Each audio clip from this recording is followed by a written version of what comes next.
me now is Florida Senator Rick Scott. Senator, good to see you. Thank you so much for being here. What specifically do you want to see to change your mind about this no vote you're talking about? Well, first off, I want to be a yes. I want to get a bill done.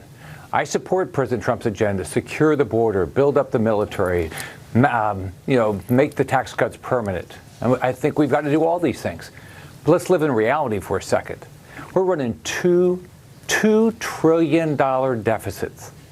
If we follow the path of the House bill, we'll have close to, I think, $60 trillion worth of debt in 10 years. Okay? The American taxpayer has said they don't want to give us higher taxes. They don't like the taxes we have now. They're not giving us more money. What we've got to do is do what every family does.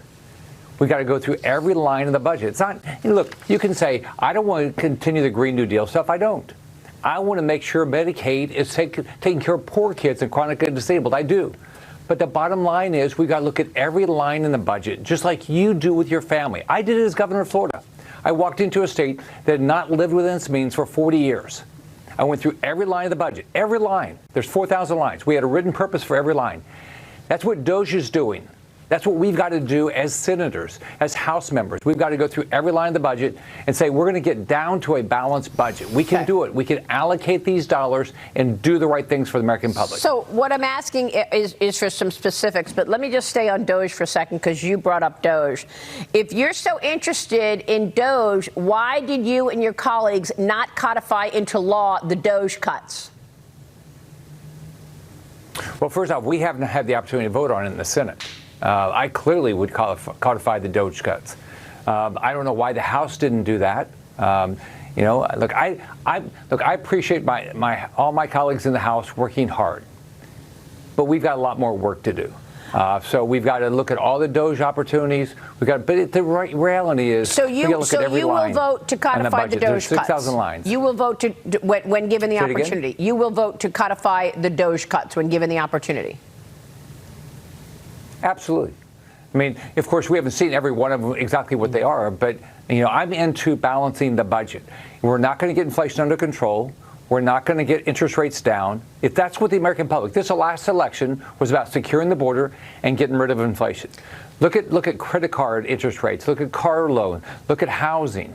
All that's getting hurt because of higher interest rates. And by the way, logically, I don't know what's going to happen to interest rates, but when you have to refinance over $9 trillion for the treasuries, I think, this year, and we're running $2 trillion deficits, who thinks it's really going to go down a lot? Who's going to be all the buyers of these bonds to get the interest rate down? So I think we've got to balance the budget. That's what will get interest rates down. Senator, I find it rich that you are talking like this when, in fact, just recently we saw the House come up with $1.5 trillion in cuts and the Senate came up with $4 billion in cuts.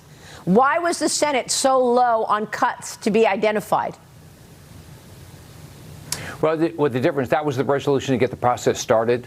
That was a resolution just simply to get the process started. We've always committed that we're going to find more cuts in that because different than the House, when the Senate starts its resolution process, we can't be below any, and we have to hit every number at the minimum. And so historically what they've done on reconciliation, the Senate have just put in low numbers.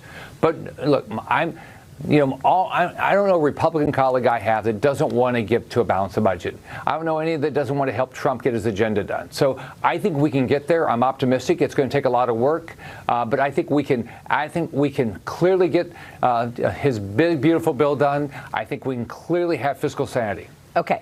So tell me about that fiscal sanity. What's most important to you? Is it raising the debt limit?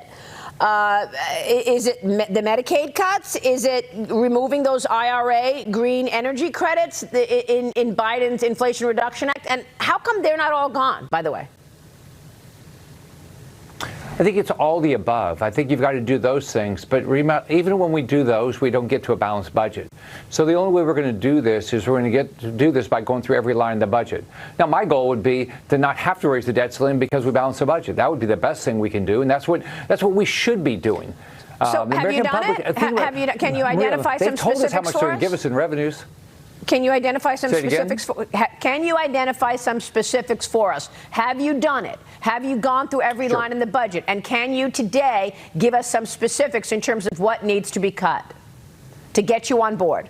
Maria, you cannot see a copy of the budget. We do spending bills. We don't have budget bills. How long have you been in the Senate? How long have you been in Congress? You know the budget, roughly speaking, right? Well, I can tell you where I would start. Thank you. But you've got to get every line of the budget. So I would start. You've got to get rid of the Green New Deal. We've had a 53% increase in spending the last 5 years. So why don't we go back and say we're going to start with pre-pandemic spending, and then see if we need to spend more. That's what you would do with your personal life. But then I would go through Medicaid. But you've got to do every line. You're not going to do enough if you just focus on the Green New Deal and you just focus on making sure Medicaid goes back to its original purpose. Yeah. We shouldn't be spending more money for able-bodied adults for health care than we are on poor kids. Yeah. No, that makes no sense to me. I agree with you. And the Committee for a Responsible Budget says it's going to add $3 trillion to the debt, including interest over the next decade.